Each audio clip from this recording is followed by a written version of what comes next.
আমাদের অন্য কোনো দলকে দমন করার জন্য পুলিশের দরকার নাই। নারায়ণগঞ্জে আমরা একলাই যথেষ্ট, আওয়ামী যথেষ্ট। আমি এসপি সাহেবকে প্রতিনিধি বলেছি, I don't need the police supports. রাত্রেবেলা ডাকলে এখন 2 লাখ লোক বাড়ি করতে আমার 1 ঘন্টা সময় লাগে। এরা রাজাকার, এরাই আলবদর। 71 যেমন তাদের খুঁজে খুঁজে বের করা হয়েছে, আমরা তাদের খুঁজে খুঁজে বের করব, প্রতিরোধ করব না, আমরা প্রতিঘাত করব। এবার আপনাকেও খুঁজে খুঁজে বের করবে বাংলাদেশের ছাত্র জনতা ও জনগণ। বোরকা পরে ভারতের দিল্লিতে পালিয়ে থাকলেও আপনাকে রক্ষা করতে পারবে না মোদি সরকার। ভারত থেকে ফিরিয়ে আনা হবে অতি শীঘ্রই। আপনারা খেলবেন আমাদের সাথে, খেলতে চান, কবে খেলবেন বলেন? এই হলো আওয়ামী লীগের আরেক ফুটো মস্তান। একসময় ক্ষমতার দাপট, দলীয় পাওয়ার দেখিয়ে নারায়ণগঞ্জকে করেছিল সন্ত্রাসের আঁতুড়ঘর। তবে এখন হাসিনা সরকারের পতনের পর কথায় কথায় খেলা হবে বলা সেই ফুটো মস্তানি কোথায় গেল?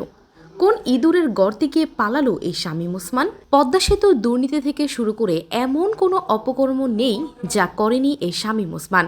ক্ষমতার দাপটে মানুষকে মানুষ বলে গণ্যই করত না এই কালপ্রিট।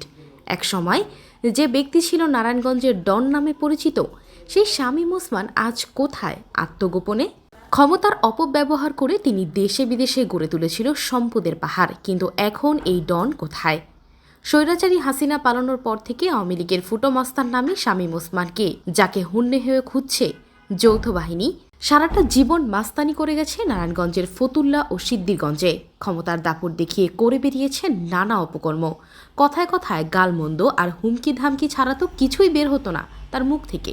নিজের মাকে বাদ দিয়ে স্বৈরাচারী শেখ হাসিনাকে মা বানিয়ে সেই ক্ষমতার জোরে এই শামীম ওসমানের সীমাহীন দুর্নীতি আর অত্যাচারে অতিষ্ঠ নারায়ণগঞ্জবাসী। যে তার বিরুদ্ধে মুখ খুলত তাকেই বানাতেন নির্যাতনের শিকার। নিজের বাড়িতেই টর্চার সেল বানিয়ে সেখানে তাদেরকে এনে করা হতো মারধর ও নির্যাতন। এমনকি বৈষম্য বিরোধী ছাত্র আন্দোলন চলাকালীন সময়ে এই শামীম ওসমানের সন্ত্রাসী বাহিনী রাস্তায় প্রকাশ্যে অস্ত্রের মহড়া দিয়ে ছাত্রদের ওপর গুলি চালিয়েছিল। মানুষ হিসাবে আমার ভুল হতেই পারে, ভুল ত্রুটি হতেই পারে, এবং হওয়াটাই স্বাভাবিক হয়েছে। আমি এই জন্য ক্ষমা চাচ্ছি। পলাতক অবস্থায় এবার ফেসবুক লাইভে এসে নিজেকে নির্দোষ দাবি করলেন নারায়ণগঞ্জ 4 আসনের সাবেক সংসদ সদস্য শামীম ওসমান। লাইভে এসে তার বিতর্কিত কর্মকাণ্ডের প্রেক্ষিতে নিজেকে নির্দোষ দাবি করে তিনি বলেন, আমার বিরুদ্ধে ষড়যন্ত্র চলছে, আমি কোনো অন্যায় করিনি। শামীম ওসমানের এই পতন আমাদের একটি শিক্ষা দেয়, ক্ষমতা চিরস্থায়ী নয়। আপনার মতামত জানান, শামীম ওসমানের গ্রেপ্তারের মাধ্যমে কি প্রকৃত শুভেচ্ছার হবে? ভিডিওটি লাইক করুন, শেয়ার করুন আর বাংলার বার্তার সাথেই থাকুন। আল্লাহ হাফেজ।